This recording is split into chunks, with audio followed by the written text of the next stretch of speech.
Welcome to Writer Pants on Fire, where authors talk about things that never happened to people who don't exist. We also cover craft, the agent hunt, query trenches, publishing industry, marketing, and more. I'm your host, Mindy McGinnis. You can check out my books and social media at mindymcginnis.com, and make sure to visit the Writer Pants on Fire blog for additional interviews, query critiques, and more at writerpantsonfire.com. Today's guest is Reuben Tihi Hayslett, who confronts identity politics, racism, and homophobia in his debut short story collection, Dark Corners, which has been selected by Kirkus Reviews as Best Book of the Year for 2019. Hayslett's characters, most of them Black, brown, and or queer, have their personal problems complicated by their outsider status, by ominous politics, and by occasional eruptions of madness and the macabre. Tihi joined me today to talk about writing and art as a form of protest. Let's talk about your short story collection, Dark Corners. You wrote this immediately after the election of Donald Trump in 2016. And a lot of this book centers on queer people and people of color as protagonists. A lot of this is reactionary. So if you could just talk a little bit about some of the impetus behind this book. I had been working in electoral politics for about 4 years before the Trump election, but I went to school for creative writing. I always considered myself a writer. And in that moment of realizing, that Trump was going to win, it was sort of like a crisis moment for me. The thing that I really held on to was going back to the roots of like what sustains me. What is the thing that I like wake up every day excited to do? And for me, that's always telling stories. Thinking about the political time that we were in, the most of the nation, except for like 40% of us, were like shocked, that Trump had won. And I decided, it's now or never. And it's more important than ever to tell stories from folks on the margin, for, stories about queer people, stories about people of color, stories about queer people of color. Our lives matter, and our lives matter even more now because they're going to become under attacks. It was definitely now or never for Dark Corners. I sat down. I didn't really know what I was writing and figured out along the way that I was writing a short story collection. And it really just came together. It was, I wouldn't say exciting. I would say it was like life sustaining writing Dark Corners. It was the right thing to do at the right time when I really needed to do something. Yeah, that makes a lot of sense to me. I know a lot of literature came out of that, you said it, shock of the election, which I will never forget. I stayed up watching the returns come in, and I gave up at 2 a.m. I went to bed, but the person that I was seeing at the time had already gone to bed, just assuming that the right thing would happen. And I'd been with that person for about 10 years at the time. And it was the only time I saw him cry was when he woke up in the morning and saw that Trump had won. So that was impactful. And I know a lot of people that used writing and used literature to help themselves cope with, I don't know, just almost the betrayal of our society. It does very much feel like a betrayal. And I think that, that's a natural reaction when we feel these intense moments of betrayal. Is we do have to go back to like sort of our inner source of worth, our inner source of like where we find redemption and value. It was kind of funny anecdotally to see how many more people are into astrology post the Trump election as opposed to pre. It just really opened a lot of eyes for people. And that's what I was trying to do with Dark Corners too, is hoping that in writing these stories, I could open other people's eyes, like people who might not have a lot of experience with queer people of color, with folks who augment their income through sex work, or folks who live with HIV. There are other experiences, there are very specific experiences that folks on the margins go through, and that our perspectives are different but necessary. Yeah, absolutely. And I find it so interesting what you just said about astrology. I've been known myself in times of trouble to turn to tarot or the cards or the stars. I think there's a little hint of desperation there, maybe, but whatever it is, I mean, if we can find hope somewhere, I don't care where. Exactly. If you can find hope, you're already blessed. So just hold on to it. That's the truth. That's the truth. So while this book was very much a reaction to a political event, you had already worked in the political arena. So was this kind of the catalyst, or were there writings kind of knocking around in your head even before that that were political writings leaning towards using your creativity to kind of outlet some of this political interaction with your life? I think I go back to this idea that I got from creative writing programs, which was to write the kinds of stories that I want to read. So like, I've worked in politics Mm. for a long time. There are so many massive tomes about the theories of politics, the theories of political change, and they're good reading. Maybe not for me because I'm a narrative person, so I want a story. One thing that I was really thirsty for that I wasn't seeing a lot in literature is that literally everyone is a political creature, right? The political forces of whatever country we're living in or whatever country we came from, they do creep into our lives in very intimate ways. And when we talk about politics as a society, we tend to talk about it in generalities when in fact it's very personal. Like I take that saying, I think it's from Angela Davis, the personal is political. The way that these political forces interact in my life as like a queer black man are Mhm. very intimate, when somebody like Trump decimating LGBT rights, destroying immigrant communities, hunting down immigrant communities, when he's emboldening ICE to do these things. These have like really intimate effects on my life because they affect me and the people I love. And I think a lot of writing that we would consider like political or even a lot of media like House of Cards and stuff like that, while I love all of that stuff, it doesn't hit, right? It doesn't hit under my skin. Think that that's true for a lot of people. So I wanted to write those kinds of stories in Dark Corners that are like, these are stories, they're stories, they're about interesting, flawed characters, but they're also very political in hopefully surprising ways. Those moments when we get politically activated, we get politically like challenged, they usually are very surprising ways. That was like one of the intentions of the book, is sort of showing how the personal is political. Mm. Yeah, I love what you're saying about House of Cards in particular, but any political show, so like West Wing, House of Cards, you watch those, and I feel like as a consumer, we watch them to get the same experience we do when we watch like ER or a show about firefighters, Mhm. right? And you're not watching it because firefighting affects you. Like that's not part of your experience of the fiction. But you're right in that truly political movements affect us, all of us. So, for example, something I have brought up before on the show is the tariffs have now caused paper to be so expensive that it is more costly now for my publisher to print physical arcs. So I don't have as many physical arcs to give out to readers and to bloggers and reviewers. And so Mhm. it's like there's a simple thing that Yeah. happened and it affected my life personally, my career anyway. And then to go to a more personal level, I live in Ohio and we're starting to see rollbacks of women's rights. Abortion rights are really starting to feel the squeeze here in Ohio. And it's something that I also, as a teen, we had an amazing government teacher that was always trying to make us see this isn't just something that's happening on the TV. It's not Mhm. something that just the adults are playing at. Like, this affects you. And I had a great teacher, but I don't think I Mhm. really felt that until here I am at 40 years old going, "Hey, wait a minute." Exactly.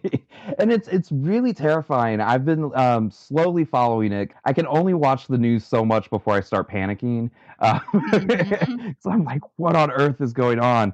There's an interconnected thing that's happening there, like, when these rabid right-wing Republicans go after women's rights, like, that queer people, that immigrants, differently abled, they're next, right? Like, all of these things are intersectional, and Right. women are also these things. Women are immigrants, women are people of color, women are differently abled. So they're all kind of like intersectional, which I was hopefully trying to get that across with Dark Corners as well, as trying to show like characters whose lives are inherently intersectional.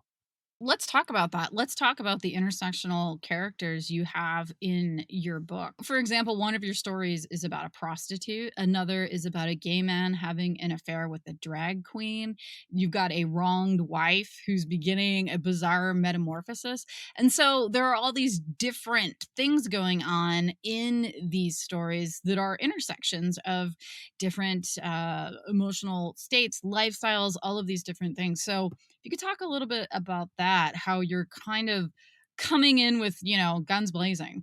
For me, when I sit down and start to write a story, I really do think of a person. It can start with me, and then I try to like fictionalize it several different degrees out. But a lot of the characters sort of had their initial germs from people that I did know. I know a lot of people who live with HIV, and over the years, just seeing what their life is like, it gave me a different perspective that I was like, I don't think that your Mhm. average person who's never met someone who's living with HIV actually knows these kinds of things, the over pity or the over shaming of people with HIV. And in this collection, in Dark Corners, I was like, the romance story, the story that's like really hopeful about finding love. I decided, I was like, Mhm. that character has to have HIV. We have to have more narratives out there that say like it's not a death sentence. You can go on to have a rich life, and you can go on to like fall in love, and that there are people out there waiting to love you regardless of what your status is. It was important intentional decisions to try to find these intersections. The story with the prostitute or the sex worker, she gets really politically activated by having the news on in the background while she's working. And that's how she hears about Tunisia. That's how she hears about Libya. That's how she hears Mhm. about Egypt. And, all of a sudden it's the Arab Spring.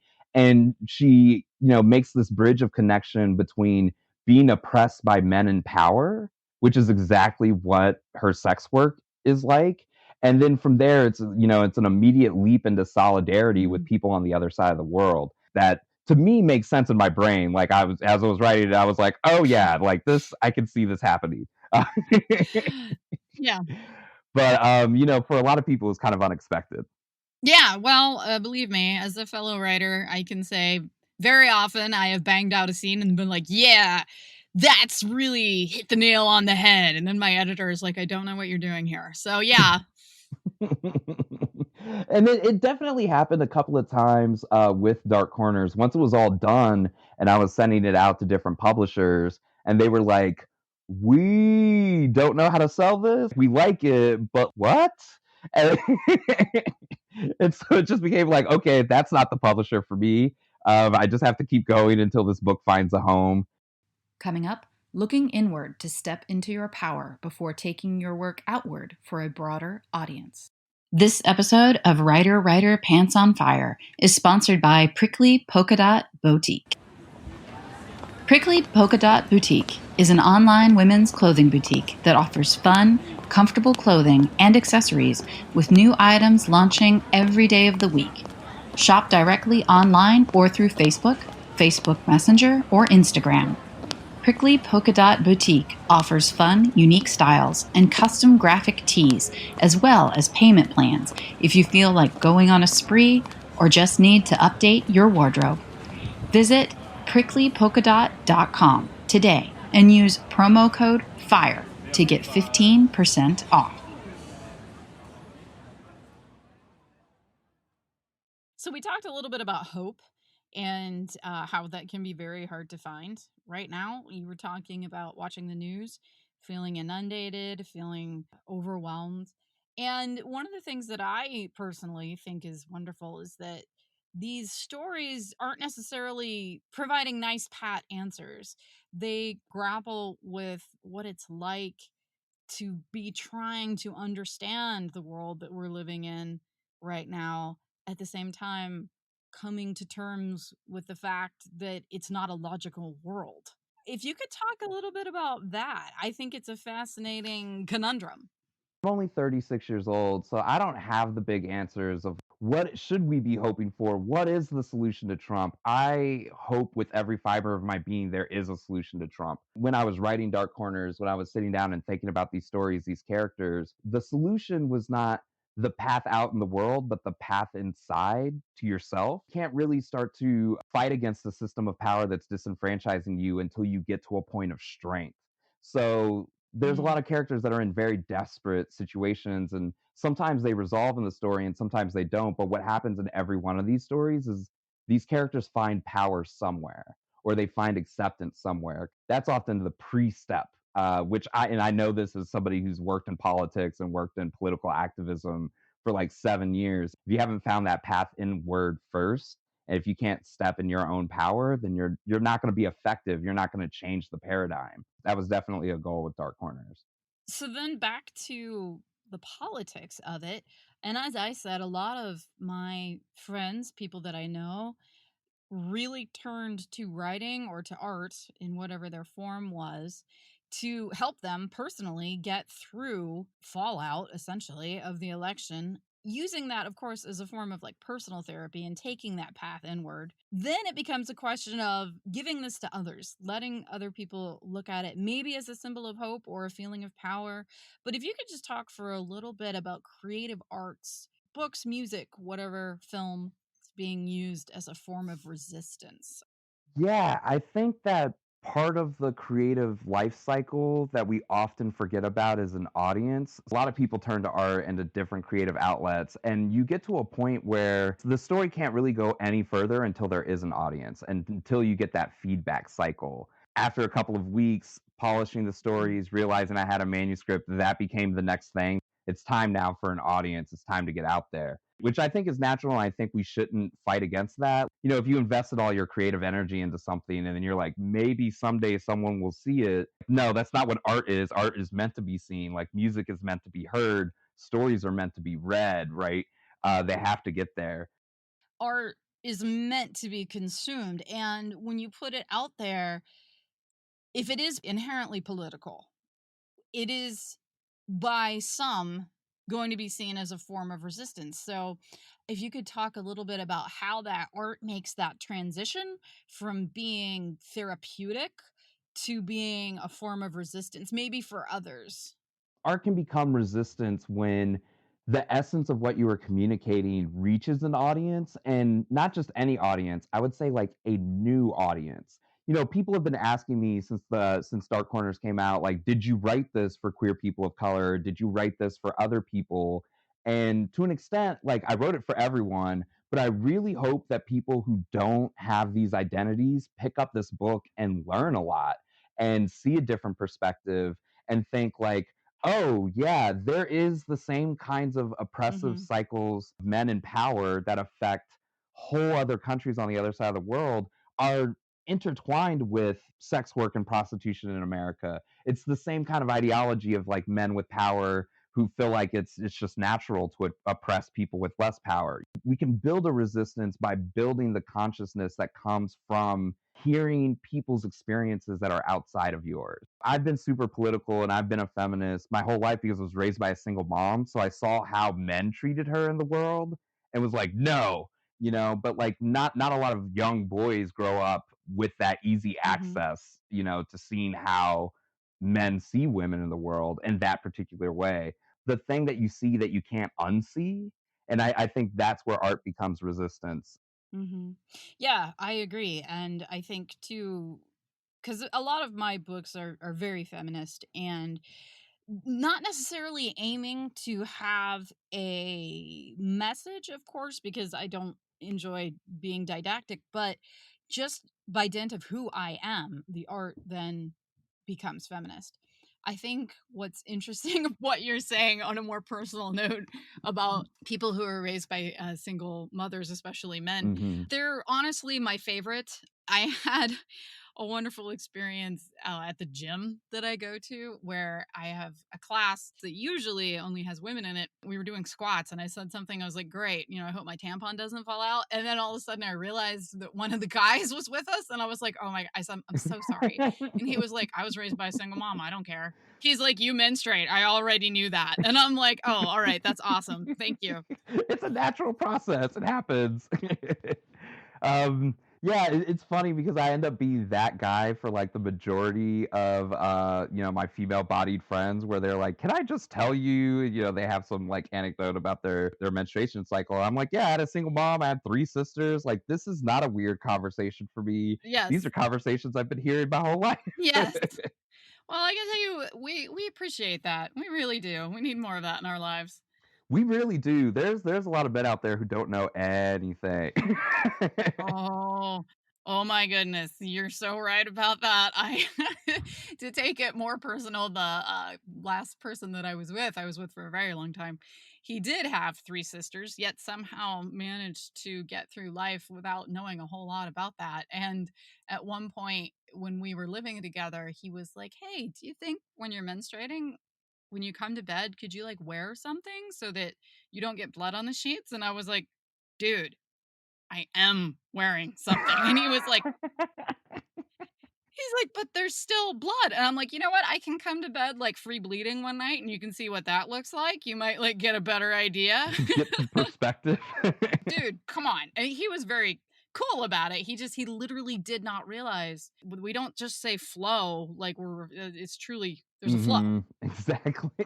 Anyway, so let's go back to writing. So talk to me a little bit about your writing before Dark Corners, because I know that you've had fiction and nonfiction published in quite a few different literary magazines: the Splinter Generation, the Oregon Literary Review, the Surreal South Anthology, Translit magazine. So if you could talk a little bit just about your writing journey and some of the experiences that you had before Dark Corners. I was one of those kids who knew I wanted to be a writer like really early on. I think I was in like second grade.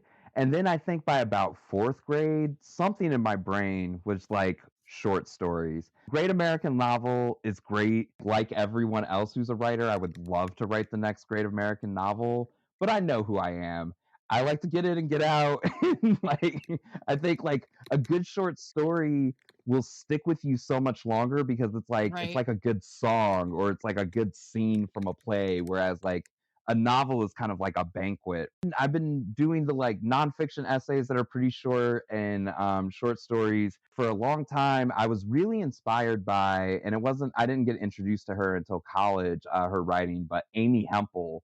When I started reading Amy Hempel's Reasons to Live, completely decimated me. It was just so enthralled by like how much emotion she could pack into really short stories, like stories that are like 4 to 5 pages, but then I'm like crying on the floor by the end of it. And in college, I just became like a scientist of Amy Hempel. I was like, how is she doing this? Mm. I want to do this. Part of the writing process, the drafting, is just sort of getting everything out onto the page. The revising, the editing is about getting really intentional about every single word, every single place where there's punctuation. It's as much about what your characters aren't saying as it is about what they are saying, what it means when they're not saying X but saying Y instead, and what the audience can then deduce from that, which were all things that like, I learned from her and like many other amazing women writers like Flannery O'Connor, lots of like Southern Gothic folks who do that stuff, I feel like really, really well. So that's been sort of my writing style. Short stories are just my medium. That's where I shine. I think shorts are more difficult to write than novels. I have my ninth novel comes out next week. And if you said to me, hey, sit down and write a novel in 6 months, I would say, sure, I can do that. And if you said to me, sit down and write a good short story in 6 months, I would be like, can I have a year? And yeah, I would have that absolute opposite sort of situation because most of Dark Corners, like these are really short stories, but most of them got written in like the first 2 weeks after the election. I had like 2 weeks paid vacation. Once I start getting started, because I know with short stories, you don't have as much detail. Like every time I've tried to write a novel, I get lost in the world building of it. But like with a short story, I know that like, oh, I don't have to fill in like the whole world of which this takes Mm, place because I have 5 pages. So I can just like get to like what's really important, like where's the heart of the character, where's the heart of the yeah. conflict. And every time I've sat down to write a novel, I just get lost about like describing the furniture, like the house and someone's grandparent, and I'm like, wait, no. I write very succinctly myself. Yeah, I'm weird. I can crack out a novel and I can write really good flash fiction, but the short story, man, I think it's the most difficult medium. I really do. It's definitely a challenge. I like to think of it as like this floating angel through someone's life. And so it's just like you just land places. You're just where are you landing and why are you landing? And then once you've made it, like, then you just, evaporate and you're done, Mhm. and, like, hopefully what's left is a short story. Mm. I It's, like, the weirdest way I've ever described my process. But it was cool. Thank you. I mean, that's a pull quote right there. Yeah, sometimes things just fall out of your mouth. Yeah, I know. Oh, believe me, I know. I've said some things on panels where I was just like, "Yeah, I did. I said that. I said that," and there's no rewinding. Yeah, but you're like, "Was it on tape? Was it on tape? Good or bad?" I literally I scan the audience, I see how many phones are out. I'm like, "Shit." Lastly, the art form of the short story and how sometimes being succinct is how you allow your reader to fill in the blanks. Back to the idea of the short story, you said you're the type of writer that wants to get in, get out. I agree with that. And the one thing that I always keep in mind is that you're supposed to always leave your audience wanting more. And I think that that is very true. I know a movie is good or a play if I haven't looked at my watch, if I'm not wondering how long this thing is. And I feel the same way about books. I am reading something right now that is just a brick. It could easily not be a brick and be a better book, but I'm going to finish it because I'm invested now. But that's how I feel too about art and especially books. If you are going to do this thing, I think you should do it in the least amount of words possible so that your reader can fill in the rest, like with watercolor, to make it more personal. Exactly. And I think it's also about what's at stake. Whether your reader or your audience can even verbalize what's at stake, as long as they feel what's at stake, they'll not put the book down, right? Or Mhm. they won't check their watch in the theater. Mhm. And it is really about that sense of tension.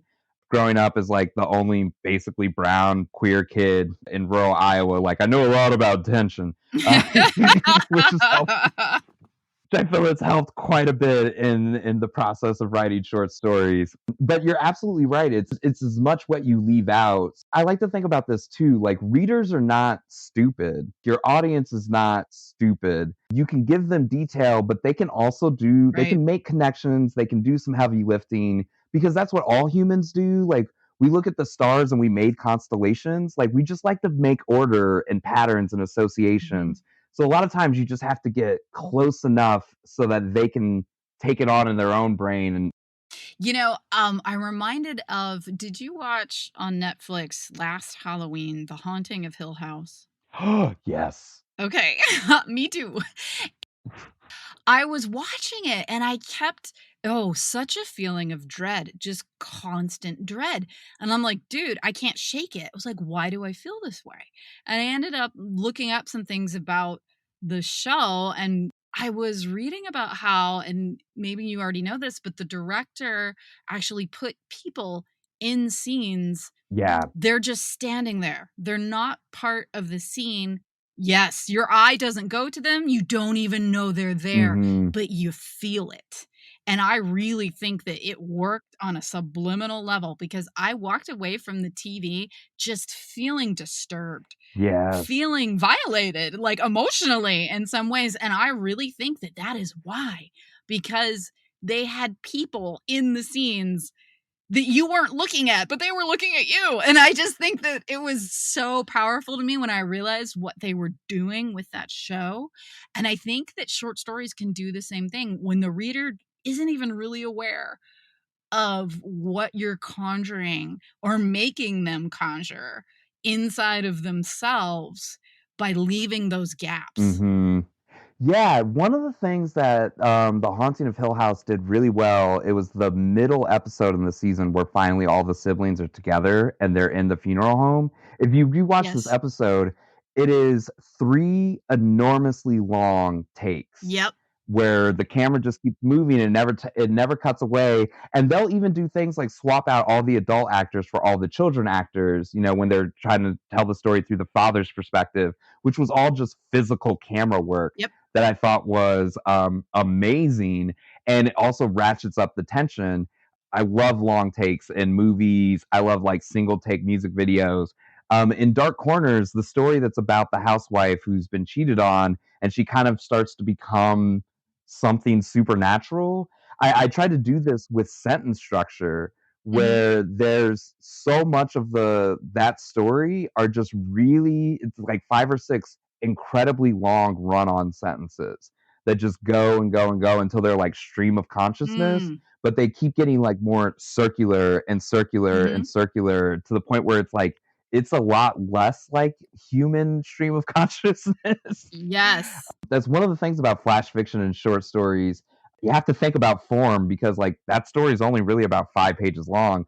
You got to do everything in the right intention while you have the audience, Mhm. and use every tool at your disposal to get the feeling that you're kind of going after. Have you heard of this novel called Ducks, Newburyport? No. Okay, you'll have to check it out. It's by Lucy Ellman, and the entire novel, I'm gonna check the page count here. Give me 1 second. The entire novel is 2.6 pounds. That's not helpful. Okay, the paperback is 1,040 pages, and it is all one sentence. Oh yeah, I've heard of different people trying this. And Mhm. I feel like at that point they just get a PhD in linguistics. Right? What you said reminded me of it because it's all I haven't read it yet. I bought it. Another guest mentioned it and I immediately went out and bought it. And of course it went on a stack of books. But it is all the internal just stream of consciousness of a housewife in New England. This actually sounds like right up my alley too. Yep. One of the things, the new book that I'm working on, which is a short story collection, sort of like a novel in series, this is how I'm tricking myself into writing a novel, is 6 interrelated science fiction stories. And one of the challenges, like with that story in Dark Corners, the one with like the really long run-on sentences, was for me the challenge of like how long can I make a sentence last? In Mhm. this new book that I'm working on, and I'm still toiling through, but the challenge was like, how long can I make a gay sex scene go for? Um, and really try to like plot it out. Like, I have some stuffed animals at home, so I've been doing blocking with Oh them. my god. Like, because, like, if you're gonna do it, you gotta take it seriously. Absolutely. Yes, you need stage directions. My mother managed to skip having the talk with me by just giving me like Danielle Steele books. And so I would get these books and it would be something that I knew my mother had read and she got it from my grandmother. And so I would be reading it, of course, as a teenager, and I'm just like, oh, this is interesting. And like, kind of learning a few things and feeling a little like riled up. And then I'm like, oh my God, my grandma read this book. And it's Yeah. just, and now it's ruined. Yeah, at that moment, but, like, in a way, it's a little beautiful that there's this whole lineage of self-discovery that you share with all the women in your family. Because as, like, a queer person, like, not only did I, like, like, maybe I got the talk a little too late in life, but it was the completely wrong talk. Right? I was like, "Mom, you really don't have to worry about me getting anyone pregnant, like, It's that's not not gonna what's happen. happening." Oh my god. They just counted on the books to educate me, and Danielle Steele was not necessarily the best. I mean, my whole life has been a disappointment. I mean, I feel like I can't get much better as like the queer teenager who is out there in the world because it was either porn or it was like sleeping with men who are much older than me, Right, which I did a right. little bit of both. And like that's how I really learned how to be a sexual person. And I'm like, man, a talk like the queer birds and bees would have been amazing. But I'm 36 now, so what happened happened. Yeah, yeah. We're all scarred and we're moving through it. Yeah. And some of us write books along the way to help us out. Is there anything else that you wanna talk about here in our last few minutes? Of course, there's like places where people can follow me online. I'm on Instagram. My Instagram handle is Tihi_Rige.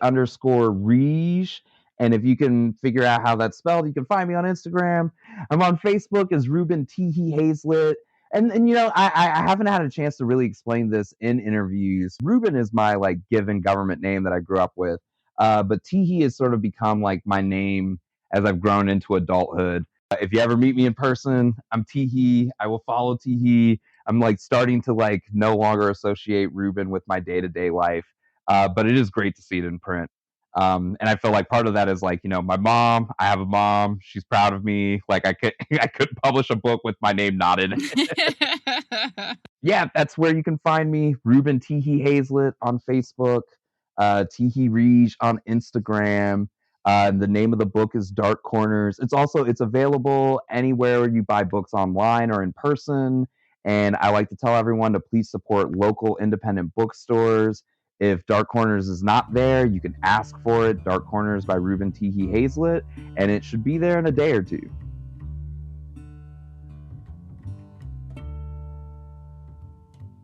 Writer, Pants on Fire is produced by Mindy McGinnis. Music by Jack Corbel. Don't forget to check out the blog for additional interviews, writing advice, and publication tips at writerpantsonfire.com. If the blog or podcast have been helpful to you, or if you just enjoy listening, please consider donating. Visit writerpantsonfire.com and click Support the Blog and Podcast in the sidebar.